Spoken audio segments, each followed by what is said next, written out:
Hey guys, welcome back to the channel, and today we're going to be reacting to Geography Now, Norway. So I'm excited for this one. We recently did a geography in Oslo, Norway, and I had the honor to meet many of you guys, Norwegian geographers, in your own country. It was amazing. Norway is a country everyone has kind of heard about, something about snow, ice, Vikings, skiing, I think trolls, but Norway is also a land of highly compounded history, tradition, postmodernism, and above all, landscape and people. And black metal. Yes, Keith is really excited for this episode. And now the fourth Nordic sister, I Norway. should ask Now, my friend if he listens to more metal now. Oh, I don't know. I don't think so, but maybe. But metal to me is Finland. Like that, Norway does too, but like I think like the classic metal country I think would be Finland. Because Eurovision, they did a metal. This Norway. Gate. Gote, kind of rock, hard rock, yeah. In Nordic countries, Norway would kind of be like the one that everyone either tries to call their best friend or date. She smiles at the ground, pulls her hair behind her ear, and looks up with those sky blue doe eyes that sparkle and says, "Welcome to Norway."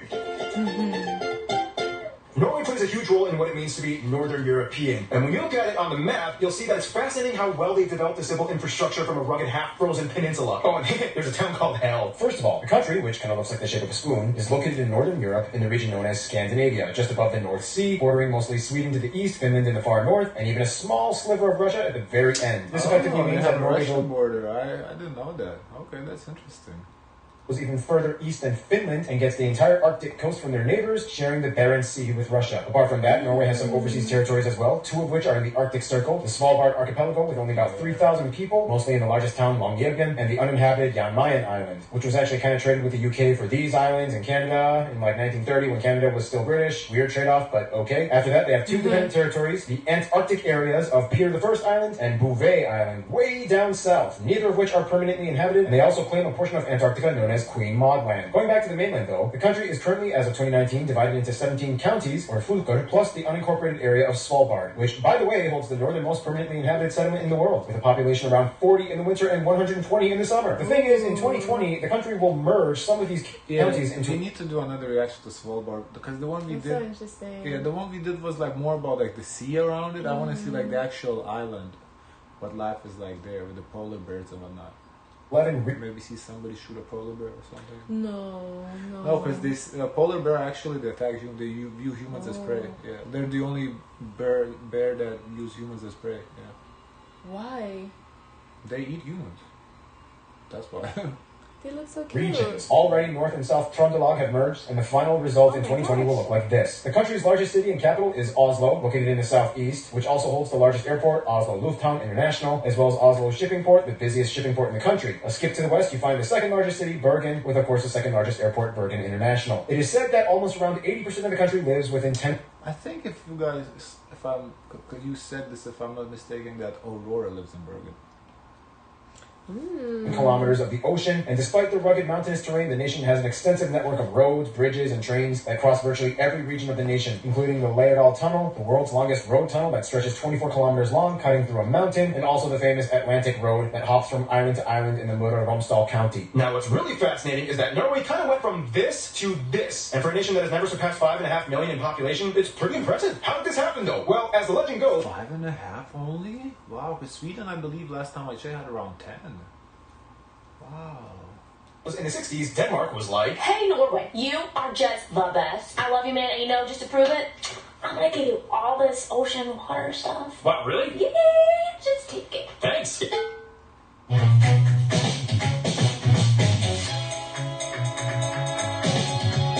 Whoa, there's like a ton of oil here. Thanks, Denmark. Actually, it was the Geneva Convention like 10 years prior to that, but that story's kind of boring. Now, as you can clearly tell, Norway has lots of access to the ocean. Due to all the serrated inlets and fjords, plus islands, they have the 7th largest coastline in the world. This also means that roads and bridges can only take you so far. In order to get around to Norway's west coast, you'll see a lot, and I mean a lot, of ferries and ships. And what's cool is that, like some of their neighbors, Norway has a free roaming law, in which you can pretty much camp out anywhere in nature as long as it is not on private property. We all know some towns in Norway are...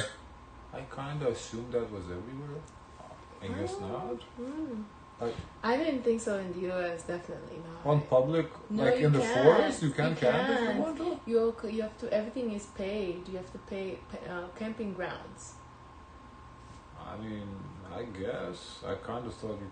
Obviously not in the middle of the city, you know, like on the street, but if you like outdoors and if But so everything is calculated for. So what made you think that outdoors, like where in the forest, like somewhere but in the where, forest. like, give like an example. What forest is not owned by somebody?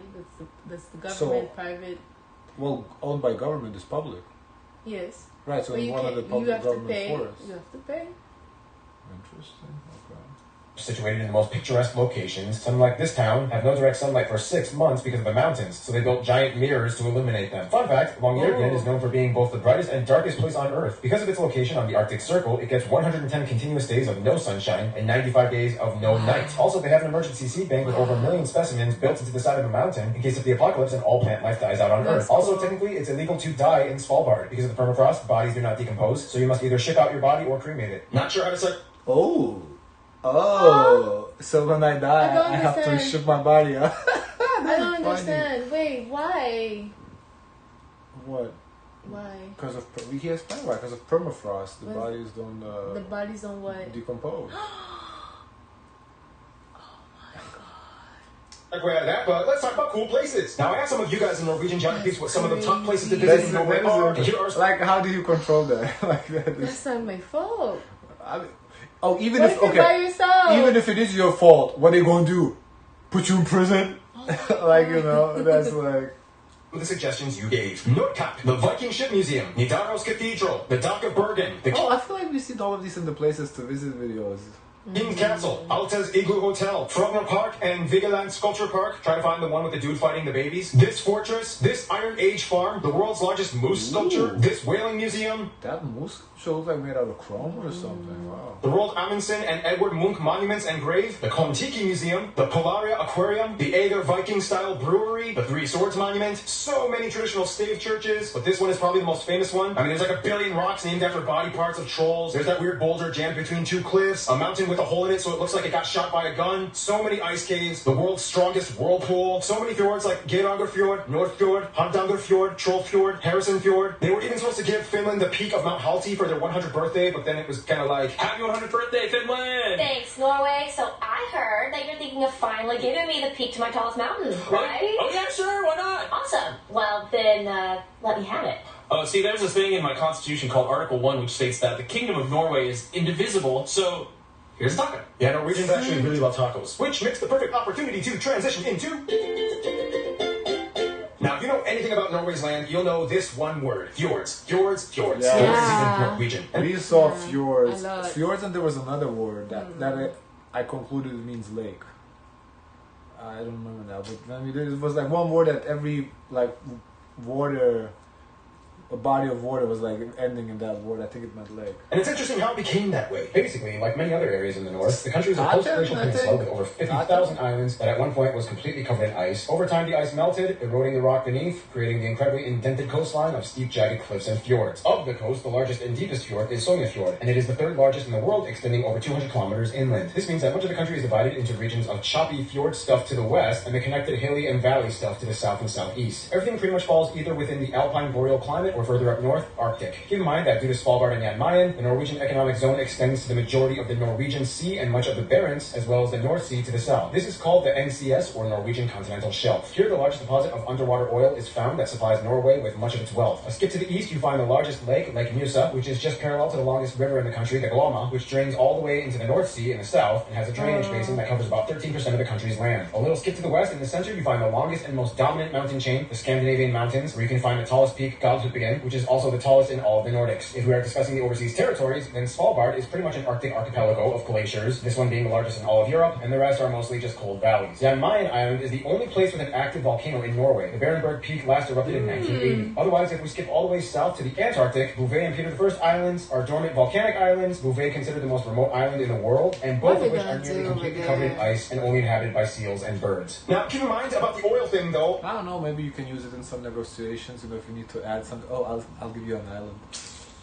Although they export lots of it, gas is actually still super expensive. According to globalpetrolprices.com, as of 2019, it is just over 17.2 kron per liter, making it one of the most expensive places to get gas in the world. I don't want to talk about it. This is partially because in 19... Oil. I mean, they don't use their oil. Kind of what we do here. We have shitload of oil, but we don't use it. Our oil just gets imported. I think we sell our oil and we also store it just for emergencies. Oh. emergencies, and I think for when oil is gonna eventually finish. Honestly, though, I remember when I was in high school, it was a big thing like, oh, oil is gonna finish soon, like something like 2030s. We approaching that. I kind of stopped hearing that. You have to double check to see when we depleted our oil resources. Because honestly, I haven't heard. I guess it helps now that a lot of cars are electric. Yeah. So maybe that's why it's kind of becoming less of an issue. Even hybrid, like they're slowly moving to this direction. Indeed, they initiated the Government Pension Fund Global. This is a national wealth fund run by the government to subsidize pensions when oil-dependent funds dry. Now, Norway has lots of natural resources and clever ways of managing them, making them somewhat of a paragon for development few other nations can compare with. Challenge accepted. But for what it's worth, they have a unique system locked and loaded. And now it is time for my triple shot of espresso break. Usually this is the part where Noah comes in, but Noah is out of town, so let's give this to Keith. Now, everyone knows that Norway is quite a prosperous nation. Also, he started doing this in the videos, like a switch up. Okay, because we've never seen this before.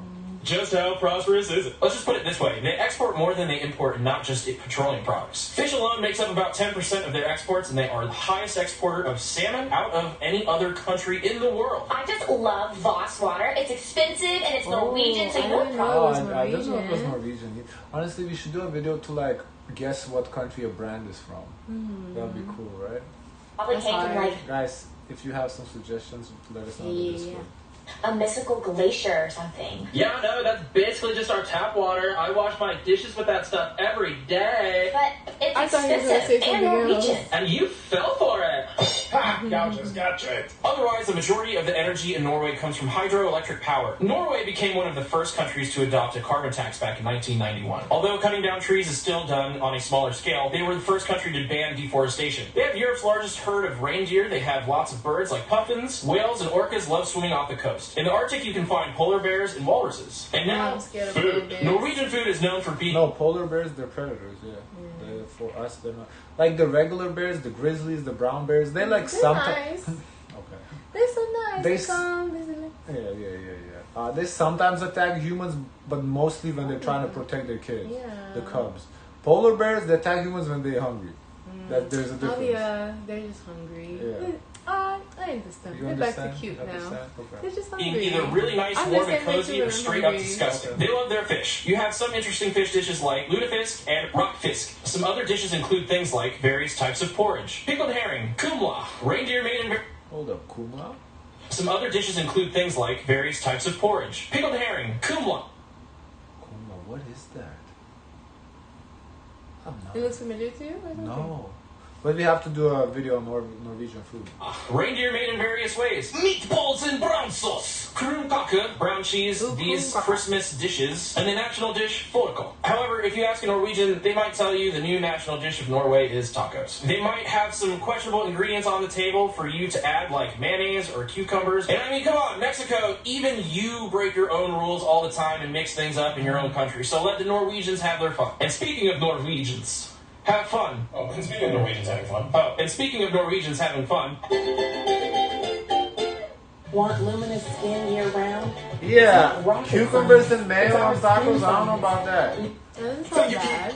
Norwegians have a saying, they are born with skis. The word even comes from the ancient Norse word skith, which means split wood. If there was any kind of apex cold winter type of people on Earth, Norwegians would take the gold. And they literally do take the gold. Like, they have more Winter Olympics gold medals than any other country. First of all, the country has about 5.3 million people, and as of 2018, has the highest human development index out of any country in the world. At about 84%, the country is made up primarily of people that identify as ethnically Norwegian, including about 60,000 indigenous Sami people. About 8.3% of the population is other European descent, mostly Western Europe, and the remaining population is made up of other people groups from outside of Europe, from various regions of Africa, Asia, mostly from countries like Pakistan, Somalia, Morocco, Iraq, and Kurdish people. They use the Norwegian krone as their currency, they use the type C and F plug outlets, and they drive on the right side of the road. Interesting to note that they are not part of the EU, but part of the European Economic Area and Free Trade Association. In fact, Norway is a kingdom, currently under the headship of King Harald V. However, his role is... So, if they're not part of the EU, how are foreigners...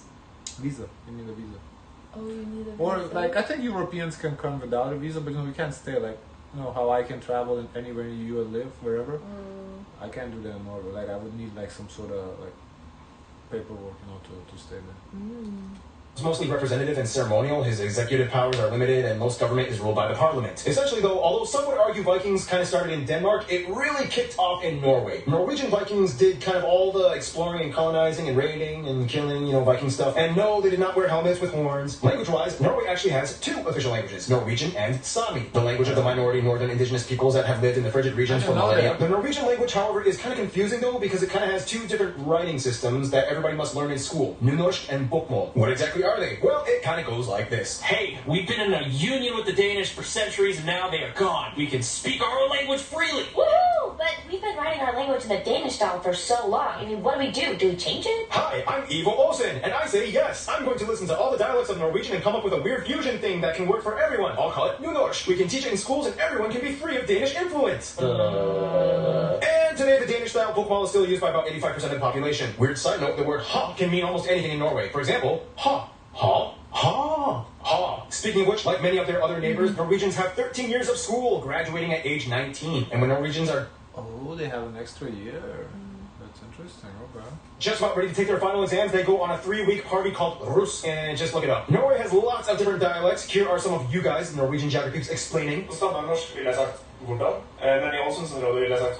Hey, my name is Talina. In standard Norwegian, you might say våres, but in Egersund area, you say okkas. In the west, you could say Gisnarøy, and in the north, maybe Kurate. In Oslo, you would say something along the lines of det ikke lett, skjønner du. Trøndelag County, det ikke lett sjø. So in standard Norwegian, you would say søppel, but in Bergen, we say boss. Thank you. Otherwise, there are so... That's so different. Wow. Not even remotely close. Wow. So many other things you guys in the Norwegian geographers wanted us to talk about in terms of your culture, and here is Random Hannah with culture stuff.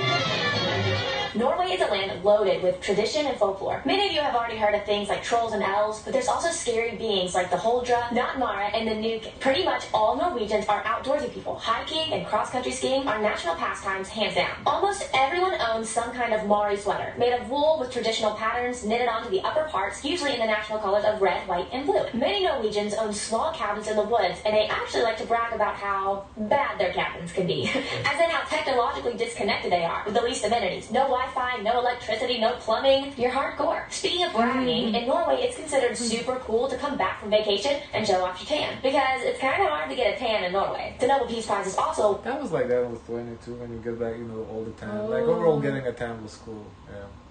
awarded in Oslo every year. In Norway, everyone's income and wealth is on public record, mostly. But for what it's worth, the nation does this to help prevent tax evasion. That's interesting. That's interesting. That's no faking. Privacy. Yeah, no faking it too. Okay, I guess once it's normalized, it is what it is. But yeah, as you said, you can't just stunt on Instagram. I mean, somebody gonna look you up. Actually, it makes everyone work hard. And finally, we cannot skip the bunad's. These are traditional costumes of Norway that come in so many different varieties based on the region and town you are from. They are mostly worn for special occasions, especially for May 17th, the country's national day, where they march to the castle in Oslo. Yeah. All right, get out of here. I want to talk about music. Traditionally, Norwegians have their own regional folk music and dances called bugdedans. Traditional instruments include things like dulcimers, goat horn, willow flute. The traditional folk music eventually found a way to fuse with one of the most popular genres of Norway today, metal, or specifically Norwegian folk metal bands. Not only that, but black metal was started supposedly in Norway, and it has since been a domineering genre many people have been playing for decades. That's it for me. Thank you again, Keith. Anyway, we gotta move on. History, in the quickest way I can put it. Viking Age. This dude unites Norway into one kingdom. Vikings invade and take over a ton of other places like England. Christianity, Old Kingdom, Black Plague, Union of Kalmar. Denmark takes over. Lutheranism. Sweden takes over. Constitution established. First wave of immigrants to America. They finally leave Sweden. World War I, neutral. Women's suffrage. World War II, neutral again, but Germany doesn't care. Joins NATO and European Free Trade Association. Oil boom. They vote and reject EU membership. Host the Winter Olympics in Lillehammer. Largest underwater gas pipeline in the world open. Oslo grows and more immigrants come. Hold on, where is that? EU membership, host the Winter Olympics in Lillehammer, largest to UK. Underwater gas pipeline in the world open. Oslo grows and more immigrants come in. And here we are today. I asked you Norwegian geographers for some notable people from Norway or of Norwegian descent, and here are some of the ones you suggested we put in this video. Eric the Red, so many past Vikings and kings, blah blah blah. Edvard Grieg, Edvard Munch, these writers, these cross-country skiers, Roald Amundsen, Magnus Carlsen, Max Magnus, Thor Heyerdahl, Fridtjof Nansen, so many musicians. Okay, musicians. Kano. Aha! Aha is Norwegian. Oh, I didn't know that. Me neither. Kano from we saw in the Eurovision. Marcus and Marcus, Alexander Rybak, Eurovision. Who's there on the bottom? Aurora's not there. Astrid S. Sigrid. Astrid S. and Sigrid are familiar names, but I feel like that's just regular people names.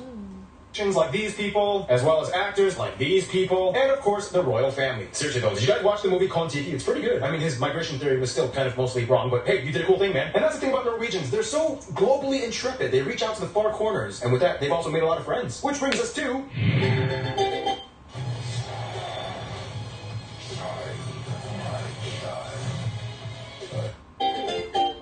Now, Norwegians are known for being very level-headed and nice, but they do know who they support and stand by no matter what. First of all, Switzerland is kind of like their weird alternate parallel universe twin that shares a lot in common with them. They both are not part of the EU, they both are very financially stable, yet expensive to live in. They both have mountains and snow, and they both have similar values in general affairs. They get along pretty well and enjoy sharing the ski stories. The UK is a very close friend, especially Scotland, due to their shared Viking history. They even give them a Christmas tree every year to say thanks for helping in World War II, when their king and government were taken in from exile as the Germans tried to invade. Nepal has close ties. As another mountain nation, they've taken much interest and send much aid to their programs. High-profile politicians have visited in the past, like their Minister of Environmental Development, Eric Solheim, and the Prime Minister of Nepal visited Norway as well. For the USA, they have a very close connection, not only in diplomacy, government, and business, but specifically to the diaspora living in the USA, and specifically the state of Minnesota. Nearly 1 million Norwegian Americans live in this one state alone. The USA holds more people of Norwegian... That's a lot, because the whole country only had like, he said like what, 5.3 million or something like that? So for 1 million of them to be living in almost 1 million in Minnesota, that's a huge number. Wow. Heritage than any other country outside of Norway, with almost as many as there are in Norway. They even have a game show called Alt for Norge, in which Norwegian Americans see the homeland of their ancestors. They cry and act way too dramatic, which is entertaining. The winner gets to meet their Norwegian relatives, and the losers get a book telling them information, but they don't get to meet their relatives, which is kind of messed up, but it's a game show, what do you expect? Anyway, when it comes to their best friends, pretty much what I've heard is a mix between all the Nordics, but specifically Iceland, Denmark, and Sweden. Iceland is like their party friend they love to go on adventures with. They're also kind of like the preserved Norse nation that their ancestors colonized, which holds a dear spot in their hearts. Today they have a defense agreement that allows the Norwegian Air Force to survey and patrol the Icelandic airspace as well. Denmark and Norway, however, are always kind of fighting for Norway's affection. Both these nations in the past have fought each other and ruled over Norway under separate kingdoms. All three countries were at one point part of the Kalmar Union. They can relatively understand each other when they talk. Swedish is closer to Norwegian though. They are all part of NATO, the Council of Europe, and many people from each of these nations end up marrying and having families together. In conclusion, Norway's prosperity doesn't stop with their will for gritty, cold adventure. They've scaled the South Pole.